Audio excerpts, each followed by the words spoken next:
हर रंग को खुद में समेट कर जो बेखौफ खड़ा है, जाति और धर्म के दायरे से जो आगे बढ़ा है, नैतिक, निष्पक्ष, समावेशी संविधान ही है वो जो 75 वर्षों बाद भी सहज खड़ा है। बात सुन लीजिए, इतने गंभीर विषय पर बोलने का अवसर दिया।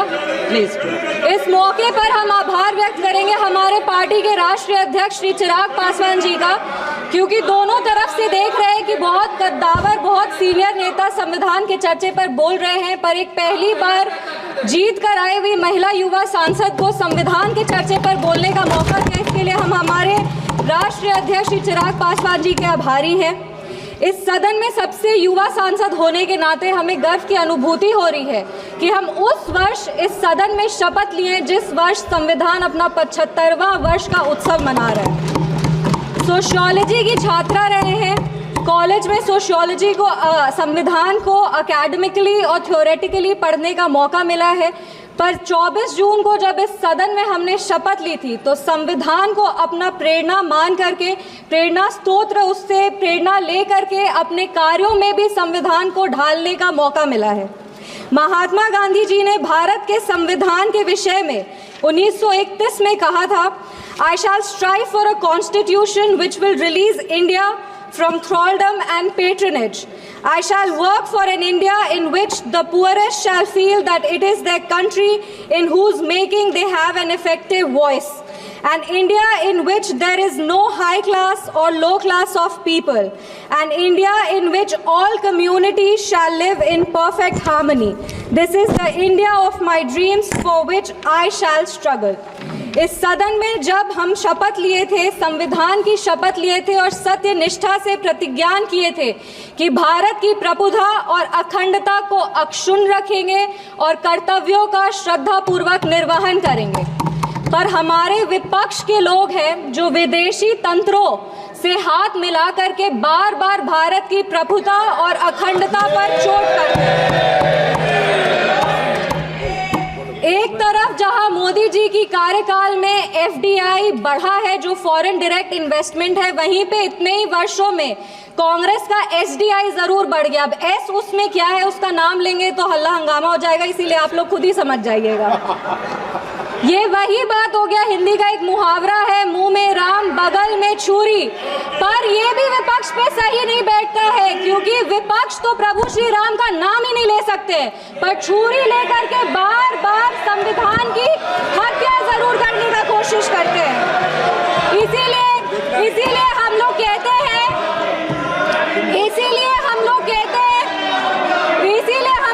हैं कि संविधान नेता के हाथ में नहीं, संविधान नेता के दिल में होना चाहिए। एक उदाहरण देते हैं, 2008 में इसी सदन में ट्रस्ट वोट के लिए कैश फॉर वोट स्कैम किया गया था और लोकतंत्र का गला घोटने का कोशिश किया गया था। आपातकाल इमरजेंसी के में जिस तरह से संविधान का चीरहरण हुआ था वो हम सब ने देखा था, और हम तो बिहार की बेटी हैं। बिहार के एक पुत्र थे जयप्रकाश नारायण जी, जिन्होंने इसी दिल्ली में रामलीला मैदान में राष्ट्रकवि रामधारी सिंह दिनकर की एक कविता पढ़ी थी, सिंहासन खाली करो कि जनता आती है। उसने कांग्रेस की जड़ों को हिला दिया था और भारत में एक नई क्रांति का आह्वान किया था। आज जब हम संविधान के 75वें वर्ष का उत्सव मना रहे हैं तो हम नमन करते हैं संविधान के निर्माता डॉक्टर बाबा साहब भीमराव अंबेडकर जी का, जिन्होंने अपनी पूरे जीवन की सीख को इस संविधान के निर्माण में लगा दिया। लेकिन कांग्रेस ने उनका अपमान करने से वो कभी नहीं चूके। जिस संविधान सभा सेंट्रल हॉल में संविधान पे चर्चा हुई, संविधान लिखा गया, उस सेंट्रल हॉल में बाबा साहब की चित्र तक को इन्होंने लगने नहीं दिया। इनके कार्यकाल के 2 प्रधानमंत्री ने खुद भारत रत्न लिया सर मैम, लेकिन बाबा साहब को भारत रत्न नहीं देने दिया। मैं नमन करती हूँ उन सभी संविधान सभा के सदस्यों का जिन्होंने 2 साल 11 महीने और 17 दिन में इस संविधान को आकार दिया। बिहार के, इस देश के पहले राष्ट्रपति और संविधान सभा के अध्यक्ष डॉक्टर राजेंद्र प्रसाद जी का और संविधान सभा के सबसे पहले अध्यक्ष सच्चिदानंद सिन्हा जी का, जिन्होंने मिल करके इस संविधान के निर्माण में अपनी पूरी जीवन लगा दी। संविधान, विपक्ष को कहना चाहेंगे कि संविधान सिर्फ आर्टिकल्स और प्रिंसिपल्स नहीं है, ये एक ग्रंथ है, ये आम आदमी का भरोसा है, ये आम आदमी की आस है, ये इस देश के नागरिक को वो महसूस कराता है कि वो स्वतंत्र है, सशक्त है और सुरक्षित भी है। इस संविधान की ताकत ही है कि आज इस 25 साल की युवा महिला सांसद इस सदन में महिलाओं की आवाज बनी है। ये संविधान की ताकत है कि इस देश के सबसे उच्च पद पर एक आदिवासी समुदाय की महिला विराजमान है। ये संविधान की ताकत है कि हमारे प्रधानमंत्री एक गरीब परिवार के सदस्य हैं और इस संविधान की ही ताकत है कि जननायक कर्पूरी ठाकुर जैसे व्यक्ति जो एक पिछड़े वर्ग से आते थे वो बिहार प्रदेश जैसे राज्य के मुख्यमंत्री बने। पर अब जब बिहार की बात कर रहे हैं तो हम जरूर इस सदन के संज्ञान में लाएंगे कि विपक्ष दल का एक शासन आया था जब बिहार में जंगल राज आ गया था। उस जंगल राज में हर वो कार्य हुआ, उस जंगल राज में हर वो कार्य हुआ जो संविधान का उल्लंघन था, संविधान के निर्माताओं के विचारों का उल्लंघन था। बिहार उस समय दंगों और अपहरण का गढ़ बन गया था। हम आभार व्यक्त करेंगे हमारे यशस्वी प्रधानमंत्री श्री नरेंद्र मोदी जी का, हमारे माननीय मुख्यमंत्री श्री नीतीश कुमार जी का और हमारे पार्टी के राष्ट्रीय अध्यक्ष श्री चिराग पासवान जी का, जिनके अथक प्रयासों की वजह से आज संविधान के उसूल बिहार में कायम है। विपक्ष के साथियों ने अपने भाषण में हमें आरक्षण विरोधी कहा, संविधान विरोधी कहा, हमें देश विरोधी कहा, लेकिन इन्हीं के 3 प्रधानमंत्रियों का जो वाक्य है वो इस सदन में हम पेश करना चाहेंगे। सबसे पहले जवाहरलाल नेहरू जी ने 1961 में लिखा था, I do not like reservation in any form, especially reservation in jobs. I am against any such step that promotes inefficiency and takes us towards mediocrity.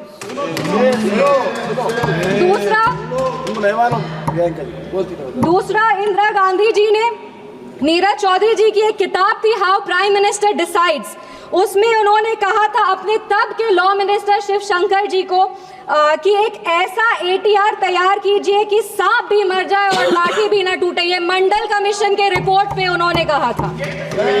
तीसरी राजीव गांधी जी ने